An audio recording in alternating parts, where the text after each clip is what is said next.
Okay, hello everyone. My name is David Banks, and along with Nathan Jurgensen, I co-chair Theorizing the Web. Welcome to the first of what we hope are many additions to Theorizing the Web Presents, a series of talks about society and technology. As you probably know, we were supposed to celebrate our 10th anniversary together at the Museum of the Moving Image. And while that won't be happening for the foreseeable future, we're proud of this new project, and we look forward to your feedback and participation. If you would like to talk about this presentation and ask questions, please join us in the Discord, which you can find in the description of this YouTube video and on our website, theorizingtheweb.org. If you like this talk and want to see more, please consider making a donation to both Theorizing the Web and the Museum of the Moving Image. Any bit helps us produce content like this, and we're very grateful that we can do that with you. Briefly, I'd like to thank Barbara Miller, Sonia Epstein, and Tomoko Kawamoto, who have been invaluable in getting this off the ground. And of course, thank you to my fellow committee members. Speaking of committee members, I will now turn it over to Dr. Apryl Williams, who, in addition to being an organizer of Theorizing the Web, is assistant professor in the Department of Communication and Media and the Digital Studies Institute at the University of Michigan, and a fellow at the Berkman Klein Center for Internet and Society at Harvard University. So take it away, Apryl, and I look forward to hearing what you have to say. Thank you.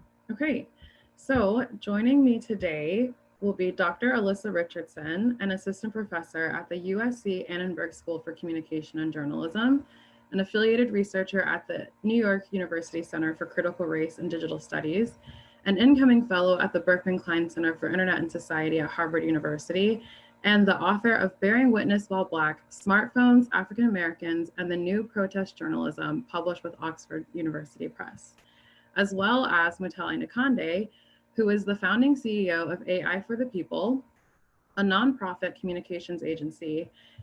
And she started her career as a broadcast journalist and produced documentaries for the BBC, CNN, and ABC. She now also writes widely on race and tech, as well as speaking at conferences across the world.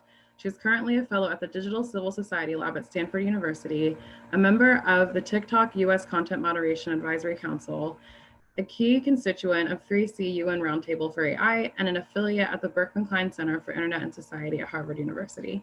Thank you both for joining us. Hey, how are you? Thank you, Apryl, for inviting us. Of course, of course. So, as you both know, we've been all sort of broadly thinking about theorizing this moment of interconnected hypersurveillance of Black folks and Black bodies, from AI tracing and tracking tools associated with COVID, footage from protests being used to surveil Black citizens, and thinking about how journalists are complicit in that process. And I'm really excited to explore all of these intersections with you all. And one of the things that I first came across when I was sort of putting this together is the dictionary definition being so close, or the dictionary definition of observation and surveillance, goodness. So the way the dictionary defines surveillance is close observation, especially of a suspected spy or criminal.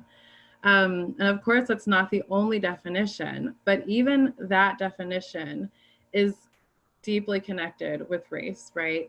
And so to sort of frame a little bit for people who are watching, I want us collectively to be thinking about how these technologies actively reinstate and reinforce race. So one of the first questions I'm going to ask both of you is if you could sort of talk about broadly how technologies, especially technologies used in surveillance, are implicitly racialized. I think for me, my kind of history with surveillance technology really came through congressional work. And we had been looking at deep fakes as the lens. Coming from a documentary film background, I was really interested in the way technological systems were capturing our images and then what algorithms did with that. And it was during that work that two constituents came into the office of the congressperson I was working with at the time, I was providing advice to, and start to speak about facial recognition as being introduced as an alternative to keys. And the way that it was being really messaged to them was this was going to be a freedom. You would no longer have to look for your keys in your bag. You could go to the door and it would open. But what they were really concerned about at the time was how cameras in their garbage chutes were being used to basically spy on them. Every time they didn't separate out garbage, there had been an old city ordinance here in New York that you would be charged $25. And where this took place was an area called Brownsville, a neighborhood in Brooklyn, where the median annual income is around $20,000 a year, compared to almost $70,000 in the rest of the city. So these $25 were extremely hard for the residents to come by. And that kind of encapsulates your entry point, because the way that facial recognition as a technology was sold was this idea of observation, but the way cameras were actually being used in their homes was a criminalization. There were fines associated to them. And so really that was the beginning, that was a real entry point for me to learn about how surveillance technologies actually worked when the subject were Black. Because this particular management company had within New York City 6 other residents that were in whiter, richer neighborhoods. And when they came to the tenant meeting, the language that was used was, this was the community in which these would be tested. This was a community in which these would be tried out. And at that point, some critical questions for me around who gets tested on when we're thinking about technologies, and why are the people that these technologies being tested on racialized as Black? And I can certainly speak more to the merits of that particular technology, but that prompt really made me think about how punitive that particular type of technology being used in the marketplace, at least here in New York. I really love that. I love this conversation about cameras too, because central to my work is what African Americans do when a camera is placed in their hands, right? And 2 really big, I guess, grounding theories really guide the questions that I ask in all of my work. And that's this push and pull between surveillance and surveillance. And so when I think about the incredible work of Simone Brown, for example, in her groundbreaking book, Dark Matters, she talks about how this long arc of surveillance against Black people really begins in slavery. And she talks about the lantern laws, and she talks about all of the codes that were really designed to control the mobility of Black people. So then when I play with that word again, mobile, and I think about mobile journalism, mobile devices, in many ways, the mobile device has allowed African Americans to challenge that mobility and to challenge that control that many people tried to have on their gaze. And so in my book, Bearing Witness While Black, I talk a lot about how this new counter narrative is really driven by a desire to provide surveillance. And that's looking from below. And that's also coined by Steve Mann. And it's an incredible concept when you think about someone looking at you from on high, in this case, police who use body cams, blue light cameras on corners, dash cams, helicopters, CCTV. There's no limit to how many different ways they can surveil. But when you think about surveillance and the tools that are able to be, I guess, afforded to us or used by us, the smartphone has been essential in creating many of the narratives that we see now in mainstream media. So as a former journalist, I became really intrigued with how are Black citizen journalists really pushing their narratives forward by gazing from below, and how does that gazing from below really act as something new in terms of a movement that is not easily controlled now, What we're starting to see, however, is that mobility is once again being challenged. So now that geotagging and other technologies are in place that can very easily pinpoint where someone's streaming from, for example, it becomes a new game in terms of just as African Americans were leveraging surveillance to overcome the constraints of mobility that they had, they now have a new lens or new tools at their disposal in terms of the state-sponsored side to make sure that those narratives don't get out. And so there's this constant push and pull between surveillance and surveillance and these old narratives of where and when can Black people enter that I'm really fascinated by. Yeah, Allissa, that's great. That's a great segue into sort of the next direction that we're going to head in, which is really thinking about how surveillance has been used in this current moment. So we have these two huge cultural phenomena. We have COVID, which is a pandemic, so it's affecting everyone all over the world. And then we also have the Black Lives Matter movement, which does also impact people all over the world. But it's particularly centered in the United States for the time being, at least. And so I've been thinking a lot about how these two things interacted to create this technoscape that Black people now have to navigate, right? It creates this sort of extended arena in which Blackness is almost hyper surveilled, right? Like we're seeing people in protests and it's making people more aware of Blackness, right, and the demands of Black Lives Matter. We're hearing people talking about defunding the police, which we're going to touch on a little bit too.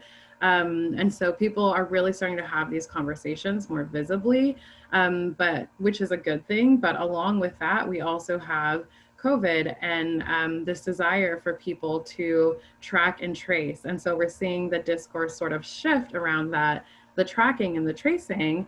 And so one of the things I've really been thinking about is whose safety is being prioritized when we're thinking about tracking, especially for COVID and of the protests, right? Like whose safety is being prioritized, who will be made more safe by the tracking and the surveillance, and who is more harmed. So I'm interested to hear what you both have to say about that.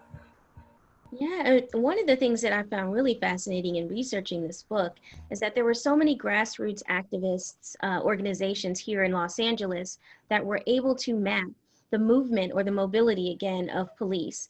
And they showed me over and over again many maps that said, in this particular area, this is where the police tend to congregate the most.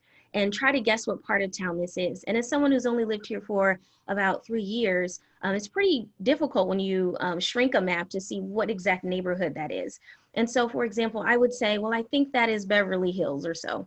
And they would say, you're not, exactly wrong, but the police don't hang out in a wealthy area. They hang out really on the fringes of that wealthy area because they want to make sure that no one is coming in and no one is leaving out who's not supposed to.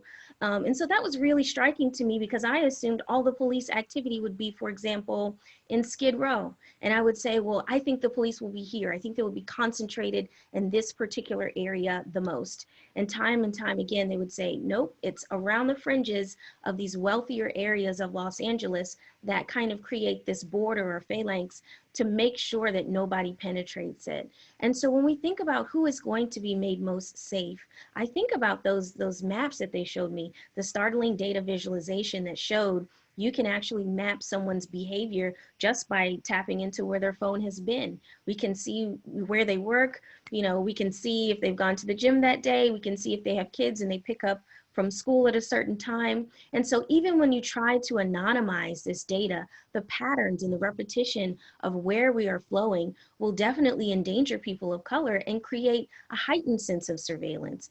In terms of the protests, I've had many activists who I interviewed in the book say that police spoke to them not by their formal given name when they saw them getting ready to ramp up for protests. They called them by their Twitter handle.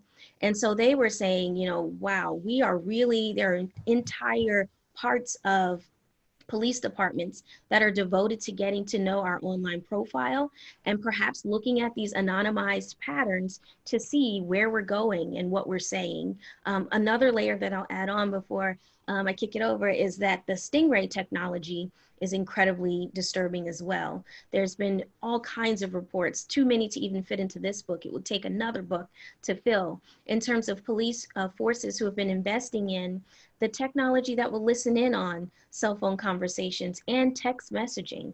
And so we've had many reports, especially out of Chicago. That was the first, I guess, leaked report, if you will, that showed that Black Lives Matter activists who were out there trying to protest during Black Friday in November many years ago reported that their phones were scrambled. And when they saw these unmarked cars and huge white vans going by, they were wondering what was happening. And of course, they did not feel safe. They didn't feel protected, right? Because even though they didn't see a police presence, they sensed it. And then later on, we have the leaked audio footage that I mentioned in the book of the police officers who were saying, I think I see fill in the blank. And they started talking about the activists by their Twitter handles. And so again, when we think about this trace technology and this mobile, this use of the mobile to trace people in the name of controlling a disease, it just harkens back to me to those data visualizations where we have these borders around the wealthier neighborhoods, at least here in LA, that control who goes in, who goes out. And that eye, that gaze is always there. So it's a panopticism that's frightening. Absolutely. I think from my perspective, one of the things that I worked on this year when I was at Berkman Klein up at Harvard was this idea of automated anti-Blackness and how understandings of the criminalization of Black bodies and violence, state violence against Black bodies, those meanings are now being encoded into systems that are designed to keep us safe, to keep us well. And under that frame, I've been thinking a lot recently, certainly after we all had to leave campus because we had to go back to our respective places, how COVID tracking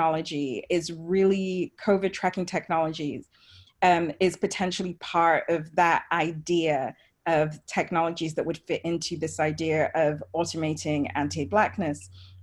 And the reason I say that is I remember months ago, it feels like I tweet so much in COVID that every day is a month, but months ago, tweeting that I had looked into my phone's privacy settings, because I am one of these crazy people that looks at my privacy settings almost every day.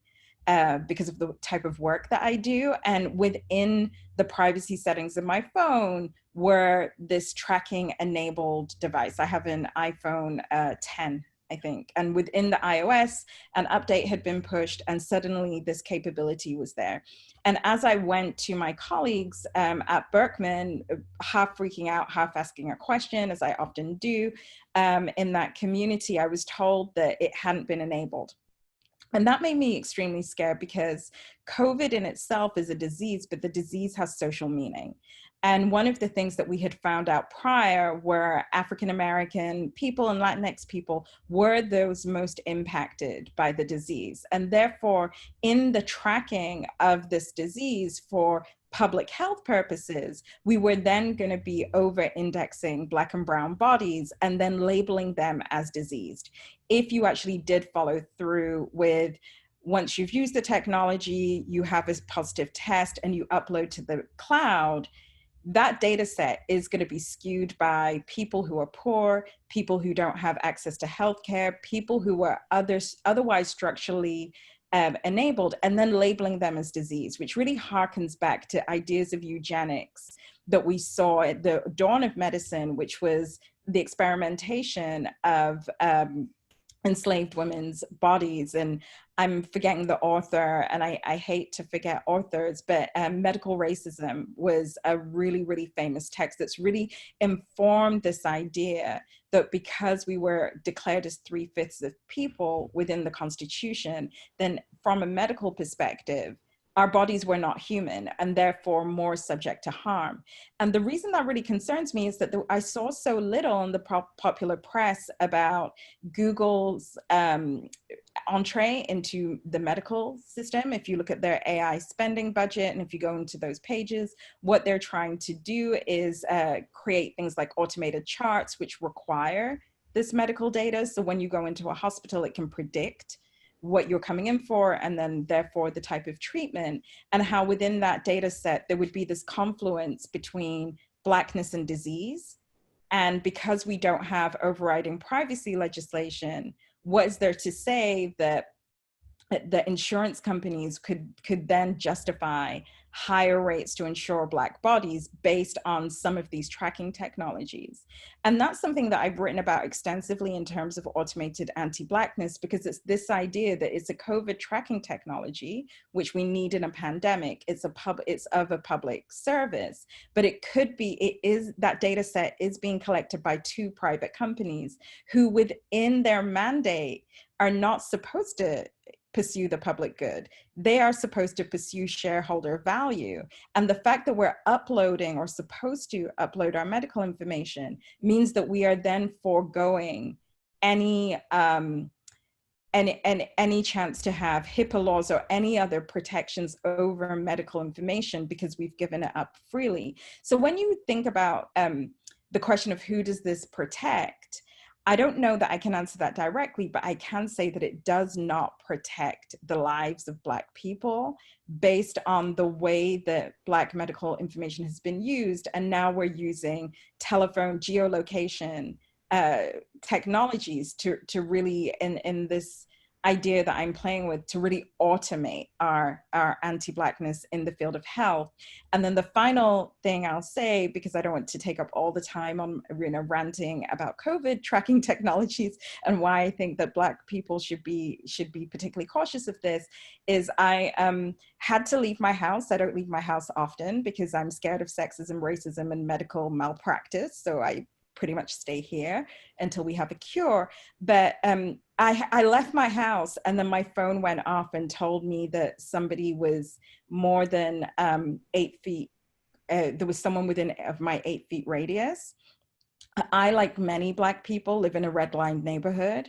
So that person was Black, and therein that reinforcing of the awareness of people in physical space. And it really, it terrified me. We have the right to privacy in public space, and under the guise of, public health, I feel like that's being very much threatened. Yeah, and I want to sort of think about this idea that I've heard in popular culture recently, and maybe you all have as well, that once people realize who COVID was impacting, the government just stopped caring. And I think that that's really interesting because I don't want to believe that that's true. But certainly if we're thinking about the way these technologies have historically operated to protect whiteness and white people rather than Black and brown bodies, that certainly seems to lend itself to that narrative, right? And there's been a historical distrust of systems that protect everyone because typically they don't protect everyone. And in fact, as you were saying, Mutale, these health systems actually are detrimental to Black people and have been in the past. And so I want us to sort of think about and move in the general direction of thinking about this distrust and how this distrust in the system ultimately plays out and sort of reifies and reinstantiates this surveillance in a way. What do you think about that? I think that's a perfect assessment. I think there is a warranted distrust. And as someone who has a background in biology, I started out as a biologist working in FDA and really kind of studying antimicrobial resistance and studying how do these medicines that we're trying to give ourselves become ineffective in the face of misuse, abuse, and things like that. I realized in my time in the lab that there is an inherent distrust of science and of medicine, but not for the reasons that many people think in the African American community. It's not that we don't believe that science is effective and should be listened to. It's the fact that there are cases like the Tuskegee experiment, where the government willfully tried to see how long African Americans could survive with syphilis and what would the effects of that long-term exposure be, how far gone would the disease eat at them, and what would these observations, as we're talking about, how would they help other people who got this who were not Black, survive the disease. That's a very famous case that many African Americans can rattle off very quickly when they begin to think about their relationship with the standard medical institution, if you will. The other one that maybe is not so known or spoken about is Henrietta Lacks's case. I'm a native Marylander, and as someone who grew up in the state of where Johns Hopkins is king, the institution is incredibly guilty in terms of using a Black woman's cells to further research for many, many decades without giving her family any kind of compensation for it. More recently, I've seen the story being brought to the big screen, or the small screen, I should say, HBO special that Oprah Winfrey brought to the screen, which was incredible. But before that, there was the book, right? There was the incredible reporting on that medical apartheid, as it was called. And so when we think about just those cases alone of Henrietta Lacks's cells being used to further cancer research and all other kinds of scientific advancements that have gone on throughout our history, as well as the Tuskegee experiment, for which those families never received any kind of compensation. It's very easy to see how many African Americans would not want to go to the doctor during a pandemic, because we need only look at, again, I'm a journalist and a journalism professor. You look at the news reports, and the news reports are saying that people who did try to go to the hospital were misdiagnosed, if you will, and told that they either had pneumonia or a cold and told to go ahead and quarantine at home, and then they died at home. And this most commonly happened in Detroit. There were many heartbreaking stories that came out of Detroit that talked about that legacy of mistrust, and how when we finally try to overcome it and try to trust that system, it still fails us. So when you think about that already going on, and that medical distrust, and then you compound that with the distrust that many African Americans have of the media itself. I mean, we need not only look past this Kerner Commission report that happened many, many years ago to know that African Americans consistently do not see themselves featured favorably in the news. And recently I wrote an essay for the conversation about how we need to stop showing these images of Black death over and over and over again, and looping them with the casual air of a sports highlight when no other race has to see themselves die like that. And I equated it to the beheading, the death of Daniel Pearl, that's been scrubbed from the internet, the many, many incredibly heinous and horrible pictures of the victims of 9/11 who had to make a tough decision to jump from the building or stay inside and die. Those pictures have been scrubbed from the internet. All of the screaming pictures and videos of folks who are running for their lives during mass shootings are scrubbed from the internet, and rightfully so. Yet I can, as a journalist, go into any of the big name stock photograph organizations without saying any names, and I'll pull them up and I can type in Trayvon Martin, and instead of seeing a picture of him alive, I see his post-mortem picture as one of the very first ones there. So when you talk about distrust and you talk about having to see this symbolic annihilation of yourself over and over and over again in the media, and then a very real annihilation when we think about COVID and we think about the lackluster response that there's been to keep Black people thriving and alive, or even the victim blaming in terms of our very own Surgeon General saying, do it for Big Mama, stop drinking, or a sitting senator saying Black people just don't wash their hands. And that's parroted in the media. Again, that fusion of distrust for health and the distrust for journalism create such a tipping point that makes it very easy to understand why people are risking their lives and going out to protest, because enough just became enough. Okay, so I have to follow that. Amen to everything. Dr. Richardson, it's so amazing to be in conversation with you, but I would also like to kind of advance this conversation by pointing out that many of the technologies that are currently being used and marketed as AI don't work. So when I think about that in particular, I have very recently been writing about the Compass algorithm And for folks that don't know, ProPublica did an amazing investigative piece in 2016 where they were looking at 7,000 decisions made by the Compass algorithm, which was a tool being used in Broward, Florida to decide basically who was going to reoffend and who wasn't. And so it was used as a bail predictive instrument. And 2 years prior to this article being written, then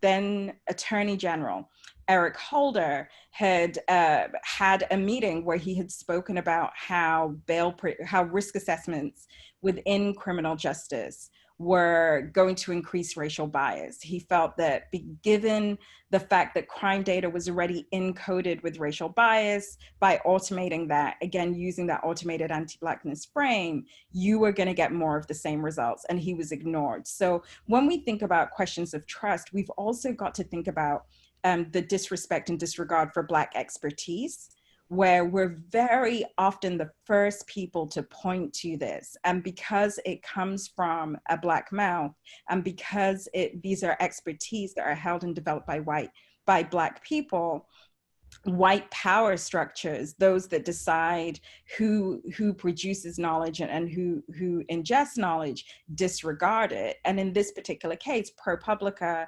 I myself are a journalist myself, it's so beautiful in the article. They say, well, if this investigation is going to be done by the government, we're going to do it. So they analyze the results of 7,000 decisions made in this particular jurisdiction, and they find out that Black defendants are 77% more likely to be given long bail sentences than their white counterparts with similar crimes. And to kind of put that in the frame of those of us that love popular culture, that's why there was the Free Meek Mill campaign, because he had been given a 12-year bail sentence for really quite a small crime, but obviously people can grow and change in 12 years. And in his case, he got famous, met Nicki Minaj, and went to the BET Awards where he was arrested, again. So you can see this huge change in his life.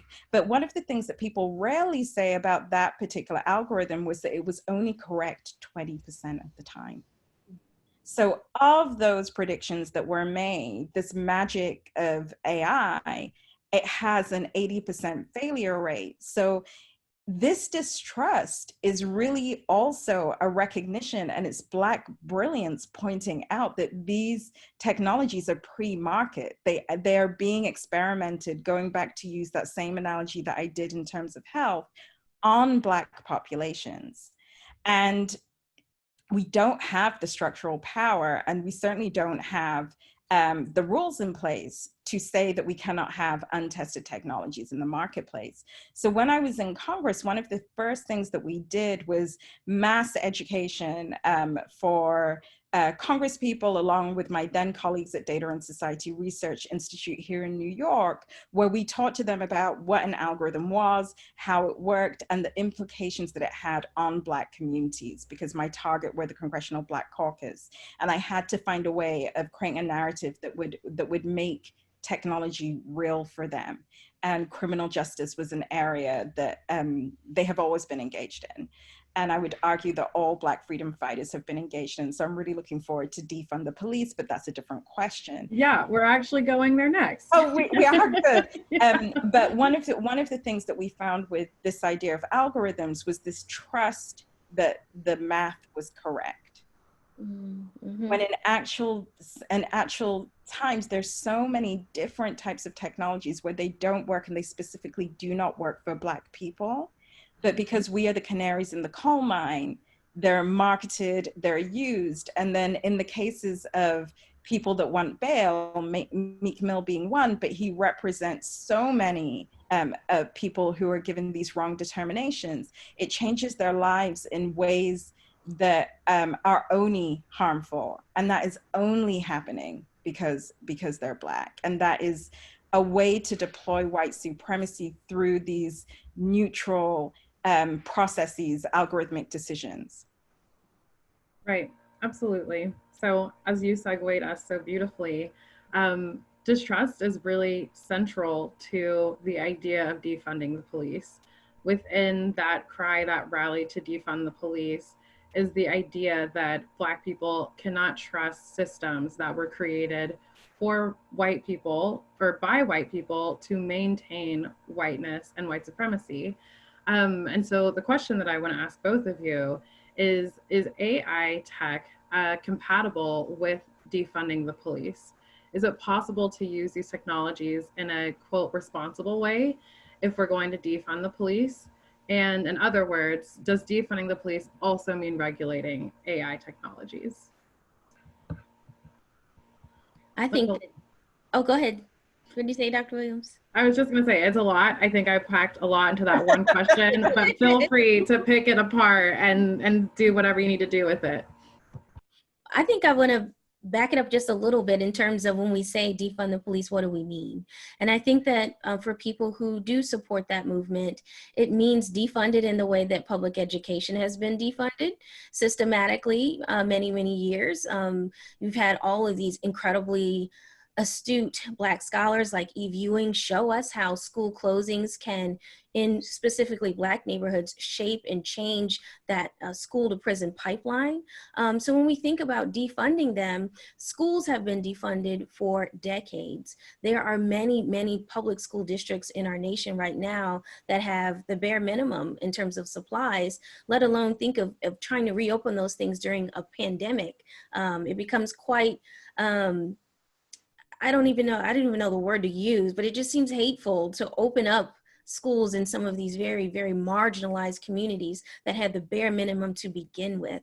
So when we think about defunding the police and we kind of gasp, we should also think about how education has been defunded for so long. And so when we think about where the money may then flow, if we take money from the police and put it back into education, put it back into mental health services, and put it back into some of the other pathways, such as substance abuse counseling and things like that, that used to be funded with public dollars, then it becomes less of an argument in terms of, oh, well, we just not have a police force at all. It's not at all what people are asking for who believe in that particular movement. They're asking for that money to be redistributed to children so that that school to prison pipeline can be broken up, and so that more care can be given to the most vulnerable in our society who are most likely to come in contact with police first.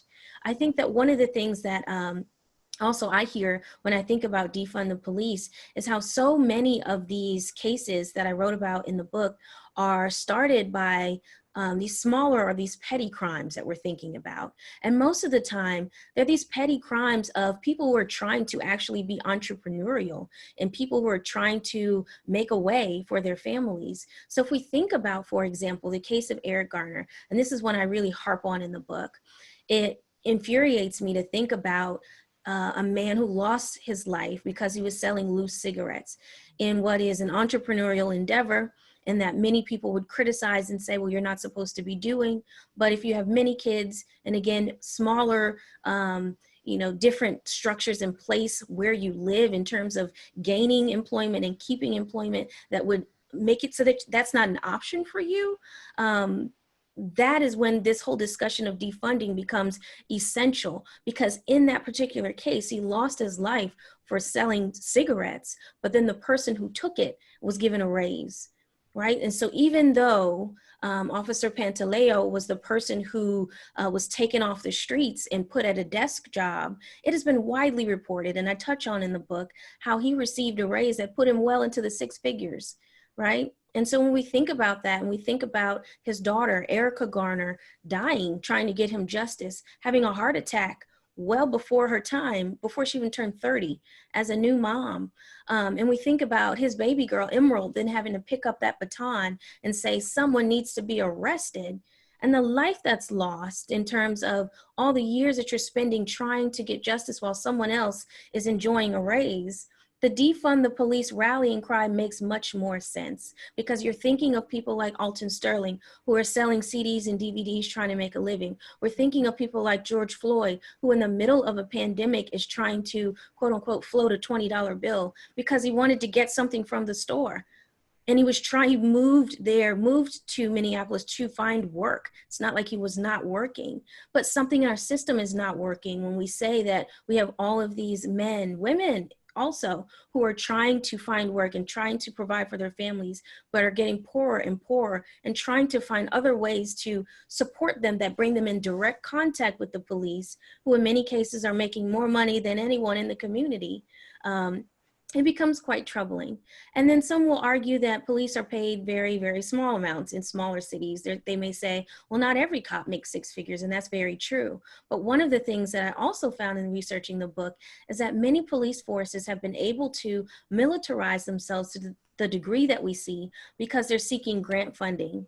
And in many cases, specifically, I'll talk about the Chicago Police Department, they were able to purchase all of that Stingray equipment that I mentioned earlier through a grant. $134,000 or so grant was able to equip the force with these listening devices, right? And so when you apply for federal dollars to get these kinds of things, and you have at the very top of this administration an attorney general that said, we're going to roll back any type of consent decrees against police departments, and you guys kind of do what you want to do, it becomes a very dangerous place and environment for many people who are more likely to encounter. So when we say defund the police, think about where those dollars would be best redirected to help people get jobs that will be able to provide for their families, to get their kids educated in places that aren't designed to incarcerate them as soon as they graduate or sooner.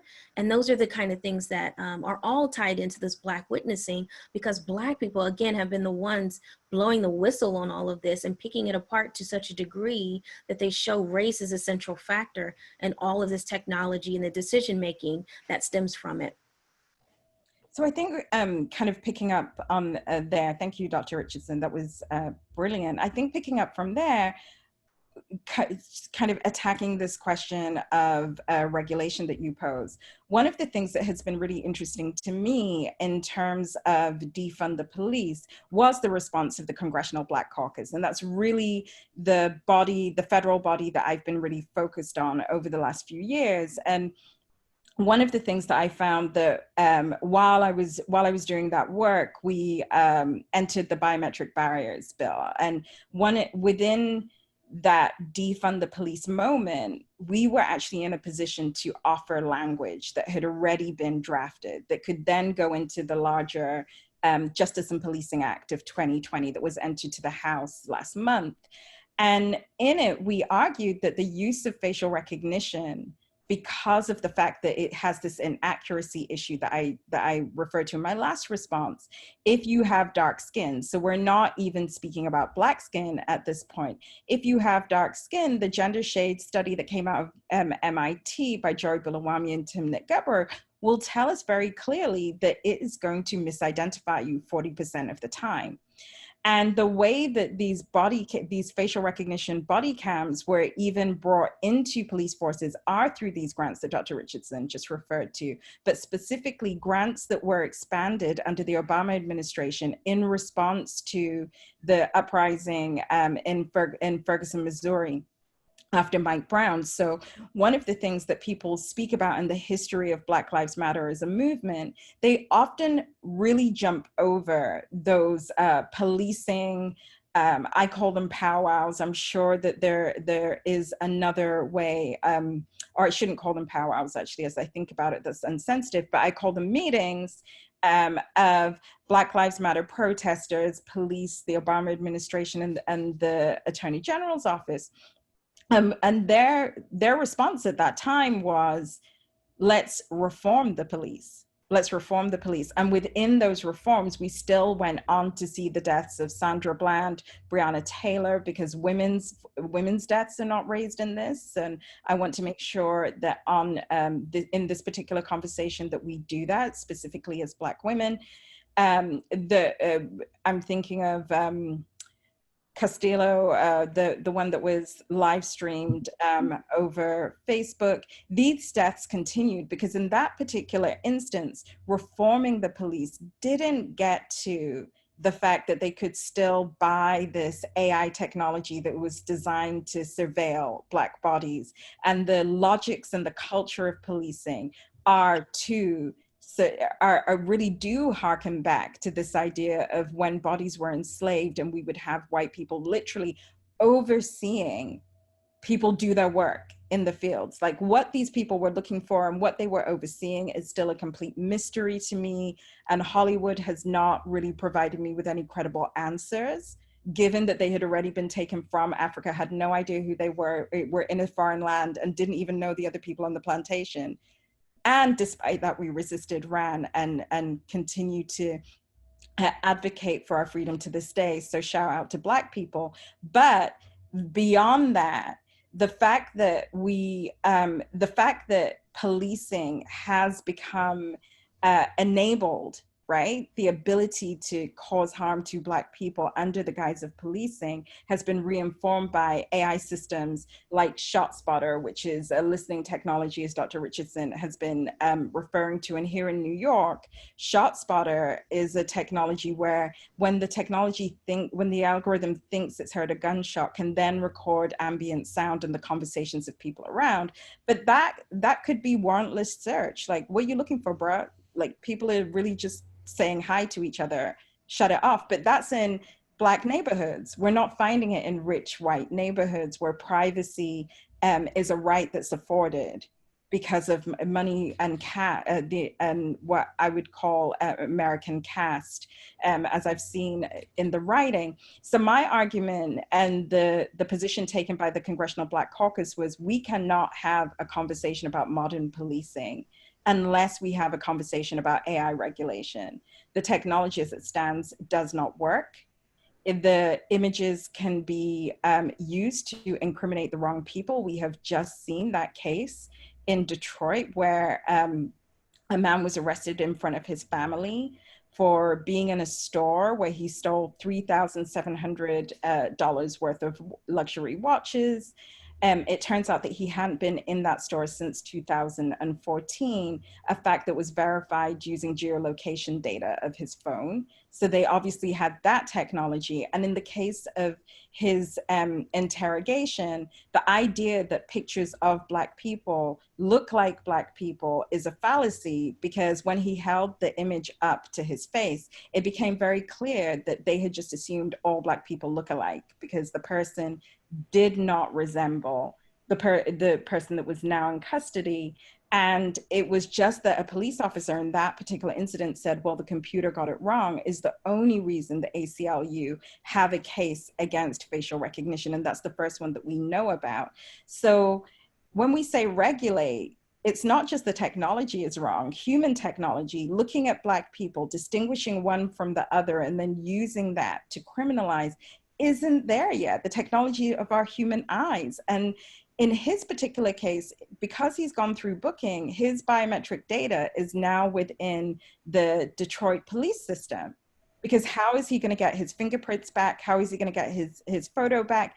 And through systems like AI, Clearview AI, companies like that, they could then use that. Data brokers could then use those images in the data set. And the last thing that I'll say about regulation of technology in terms of defund the police is we have seen announcements by IBM, Amazon, and Microsoft to get out of those markets. But the truth of it is they were only speaking about policing, community policing. They weren't speaking about ICE. They weren't speaking about border control. They weren't speaking about these other agencies. They were small players. The biggest players in facial recognition and policing are actually companies that we don't know. So this was a tiny piece of the market. And we don't have the politics on the Senate side, nor at the executive branch to, certainly our executive branch, I don't have the confidence.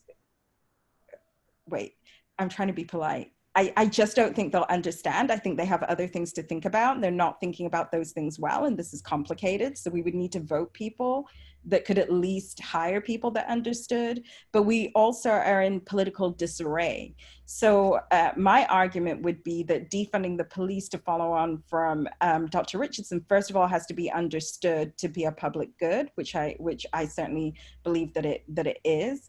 The existing systems that we have of education and social services would also have to be radically reimagined, because they often behave in punitive ways towards Black people and work in partnership with the police. So as much as I think more mental health services, also this idea of restorative justice being invested in and finding more community-based responses. And then on top of that, looking at these technologies and deciding whether we even want to use them. I'm a huge advocate to say that facial recognition, given the harm that it can cause to the lives of people, particularly those racialized as Black and other negatively racialized people, is so grave that we shouldn't be using them on human subjects. And we really should be thinking about conservation and using biometrics. I often say in interviews, we should use biometrics in the ocean to make sure that we have enough whales. We should use them in wherever zebras live to make sure that their stripes are fine. Like, let's use these in ways that are life affirming, but are not going to impinge on the human and civil rights of human subjects. Yeah, and you both of you, Dr. Richardson and Ms. Nkonde, have done such an amazing job of highlighting the interconnectedness of the surveillance and really positioning it as something that is everyday and continuous for Black people. And that's something that I really wanted to make sure that we talked about, and you both have, so thank you so much for that.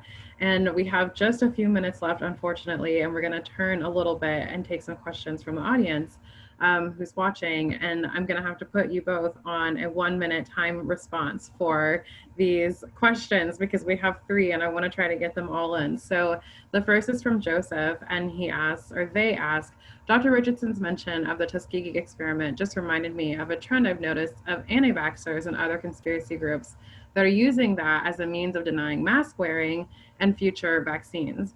Anyone else seeing this trend? Is there something to be glimpsed through the lens of surveillance and surveillance, or even the appropriation of Black trauma as a means of furthering other causes?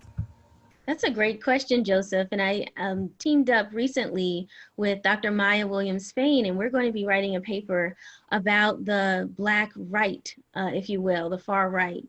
And we're talking specifically about these different forces that are at play in terms of where people get their knowledge, right? And I don't think that we should be looking at news as a monolith when we talk about Black news. There is a Black right and a Black left, and on the Black right, we have started to see, Dr. Fain and I, evidence of people who are denying that COVID existed, and that there are 2 very high-profile activists and YouTubers who were fired from their posts with Fox News because they were denying that this was a disease at all. They called it an outright hoax. They said that it was just designed to threaten the current president's bid for presidency again, his bid for re-election. And to stick within that 1-minute time frame, there's absolutely these different spheres, public spheres of information that different groups are tapping into to justify whether or not they feel their rights are being impeded. But we should be very careful, and we should especially be careful when we use these tropes of slavery and of imprisonment or solitary confinement to define what we're experiencing in terms of sheltering in place. So I've seen, for example, the usage of the Black slave, a Black woman slave whose mouth is muzzled by white protesters just before the George Floyd uprisings, who were saying, we just want to go out and get haircuts, but we feel like we're being enslaved. And they were using her image to describe what they felt. They were using the language of solitary confinement to talk about how they felt in their own home, sheltering in place. I'm sure Khalif Browder would disagree with what they felt. Right. You know? So when I hear things like that, I'm immediately triggered, because I think that we are getting too free in many instances with trying to fit or shoehorn our personal beliefs with faulty evidence or false narratives. And as a journalist, that does bother me, Joseph, it does. I can actually reply to that, and I'll do it really quickly. I'm working on a misinformation project right now, disinformation, I should say, project right now. And one of the things that we've already seen in our Twitter data set is the marriage of myths around COVID. So we are specifically seeing things like Black people can't get COVID, COVID was invented by the CIA. And then at the end of that communication is, and this is why we shouldn't vote. So I would definitely, it would take me more than a minute to explain that. And I'm an over talker, but I would say yes.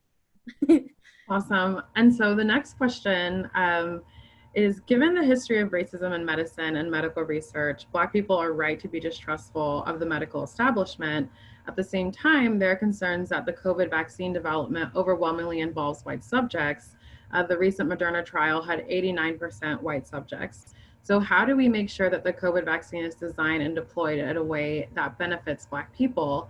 How can vaccine developers do so while being aware of the history of racism in medical research? Wow. A loaded question. A good one, but a big one. So I'm not going to give a satisfactory response, certainly not in a minute, but one of the things that I would posit back to the questioner is how can we imagine a system, how can we imagine a society where Black lives actually matter?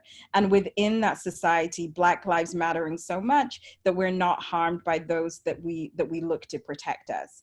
And so I think that in order to have that type of research go on and for it to be credible and for it to be trusted, we have to think about reparations, and we have to think about ways of, first of all, acknowledging the harm, because certainly with Henrietta Lacks, the thing that always got me about that story where John Hopkins were just being John Hopkins. They were being the best in the world. They were raising money. They were employing everybody. So Black people had this really, and I have this with many institutions where when I try to describe it to other people, I'm like, it's like a bad boyfriend. It's like, you think you need him, but he kind of hits you, but then he's kind of okay, but then you think of need him and you think you're abusive. And that was certainly the relationship that John Hopkins had with folks in Baltimore, but eventually they had to come around and do that restorative work. And within that restorative work, you get trust.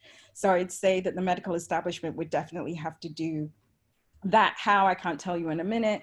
And then in terms of the Moderna trial, that's such an interesting question, because while I'm basically living in my house until we have a vaccine, I'm absolutely refusing to be in any trials or anybody I know to be in any trials. And I want to make sure that the battery tests on white populations are well established before I would even have the trust to do that. And I'm not an anti-vaxxer. I grew up in Zambia. I was born in Zambia. I don't have polio because I was vaccinated by my parents, vaccinated both my children. And yeah, it's complicated. Sorry, I didn't answer the question.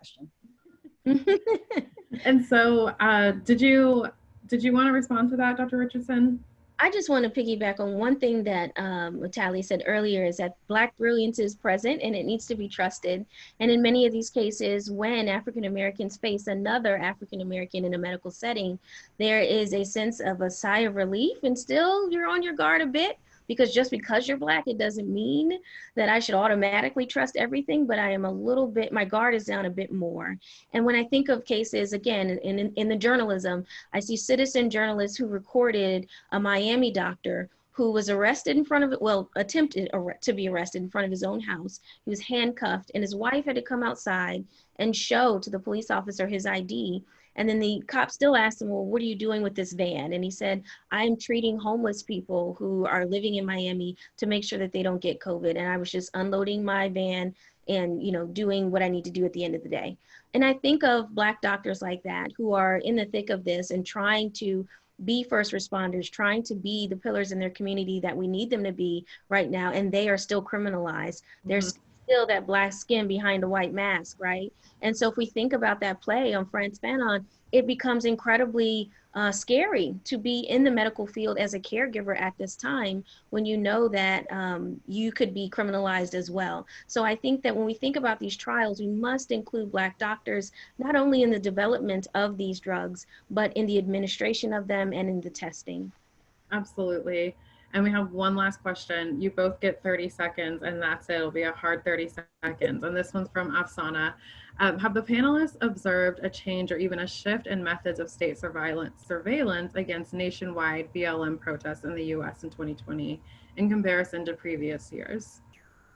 Yes, and one symbolic thing I'll say real fast is that I've seen police actively now trying to shoot for eyes, trying to blind protesters symbolically and literally. There's a great Washington Post report that stitches together citizen journalism of this last couple of weeks and shows 8 people that we know of have lost their eyesight in one eye because police aimed for it. So this looking, this witnessing, this bearing witness while Black, and in many cases the victims were not Black, but the fact that people are daring to put themselves in that space of challenging state-sponsored violence is also putting them at harm in terms of being physically blinded. So yes, I have seen that as a new tactic where it's moving from the virtual in terms of harassment to now a more stronger physical, visceral reaction.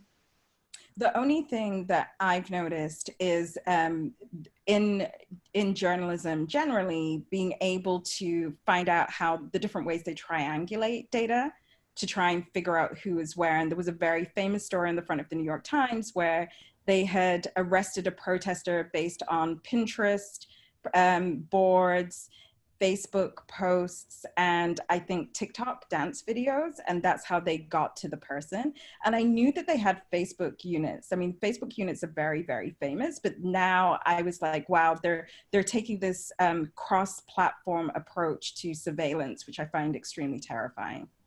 So we're out of time, unfortunately. This has been so, so wonderful. I wish we could do this all the time, except for maybe like slightly less stressful and also not in the pandemic. But thank you both for joining us. Thank you to all y'all who are watching at home and near and far and wherever you are and engaging. And thank you so much to the Museum of the Moving Image for co-hosting with Theorizing the Web. And we hope that you will join us in the future. We are planning to do this on a semi-regular basis with slightly different formats. So we hope that you'll come back and continue to engage and listen and learn. Thank you so much and have a good night. Thank you. Thank you, Dr. Williams.